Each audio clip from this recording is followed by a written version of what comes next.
Hi, everybody. I'm Bryan Mudd, a fan of South Plains politics. Here's your talking points for this week. The idea of veterans courts may seem like those folks are getting a free pass, but what many are actually getting is an important hand up, and it's finally coming to Lubbock.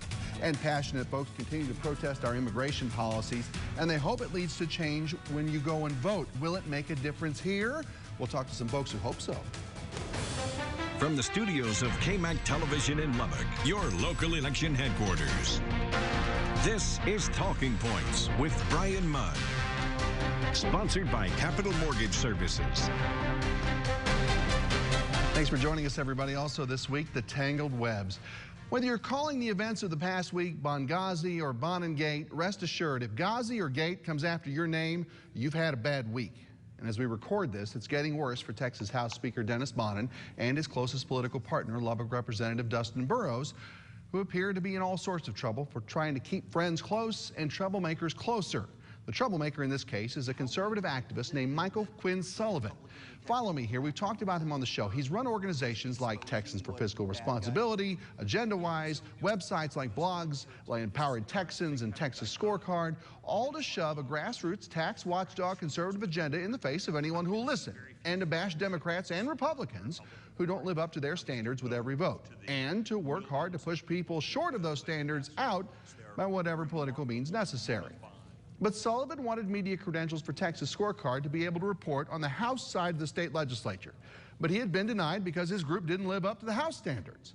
And maybe the lingering bad blood over that, and maybe the potential of Sullivan doing what Sullivan does in an upcoming election cycle that could be a tight one for Republicans trying to hold control, is what led up to Speaker Bonnen calling Burrows and Sullivan to a June meeting, and KMAC's Nicolette Perdomo and Texas Tribune's Cassie Pollock pick up the story from there. It was around this time, actually a week ago, where Michael Quinn Sullivan, CEO of Empowered Texans, a hardline conservative political advocacy group, surfaced allegations against the Speaker of the Texas House and one of the Speaker's top allies. Sullivan says there was a meeting with House Speaker Dennis Bonnen. Burrows was also present, a meeting Bonnen doesn't deny. Sullivan claims both men offered him long-denied House media credentials in exchange for going after a group of 10 House Republicans. Aside from the fact that this is indeed just an allegation, Bonnen had previously made it extremely clear at the end of the legislative session that he was not going to tolerate incumbents in the House campaigning against other incumbents. While Burrows has been silent, Bonnen says no offer was made. Now Sullivan is saying he secretly recorded the meeting. The Lubbock County Republican Party chairman is calling for the tape to be released, but won't comment until it is. There's a lot of pretty large blanks still left to fill, and you know, I think that the baseline for House Republican members and, you know, even House Democrats is that people just want answers, right? They would like to see the evidence. There's been a growing amount of calls on Sullivan just today to release the full recording that he says that he has of this June 12th meeting. Nicolette Perdomo, KMAC News. As we record this, at least 4 Republican lawmakers claim to have listened to Sullivan's recording, and all 4 say it backs up Sullivan's story. Although, what's their motivation here? A lot more Republican lawmakers want answers from Bonnen and Burrows. Some have called for their resignations because of a trust issue now. Bonnen says he told Burrows not to talk about the meeting, and he has not. As for Sullivan, he seems willing to just hold his still independently unconfirmed evidence instead of releasing it.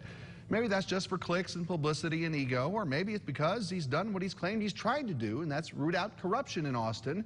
And who cares if we want the recording out there? But Sullivan may not have a choice if authorities want to listen to it. Section 36.02 of the Texas Penal Code says someone commits bribery if they offer or confer an official action in exchange for something of value. Folks, that's a second-degree felony.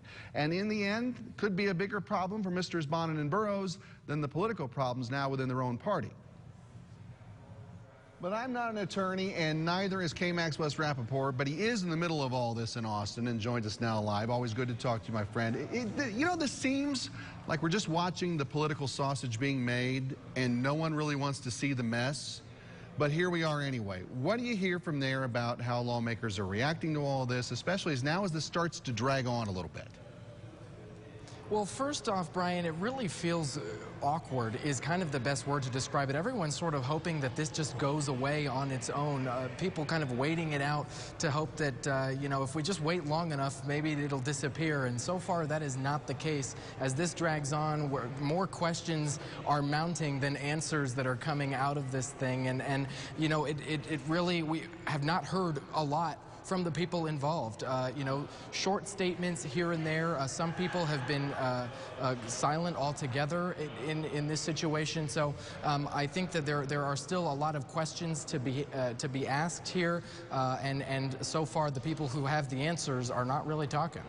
And, you know, for Republicans especially, you could see how this could erode public trust. Here we are about to start another election cycle amid all of that. We've got a lot of Democrats spending a lot of money here in Texas now. Yeah, well, the Democrats are capitalizing on this to a certain extent, saying, look, we you know, hope that whatever happens here gets resolved so that we can go back to doing the people's business. And quite honestly, I think the Republicans are saying the same thing. You know, this is comes just several weeks after House Speaker Dennis Bonnen launched a PAC investing $3 million to start with to keep Texas red and keep a majority, a GOP majority in the Texas House. So certainly from the folks that we are hearing from, that trust is going to be very important, and we'll see if he ends up with all of that trust that he started with when the session began. So much of that came from this sort of kumbaya session, as everybody called it, but that's certainly turned away from all that here 2 months later.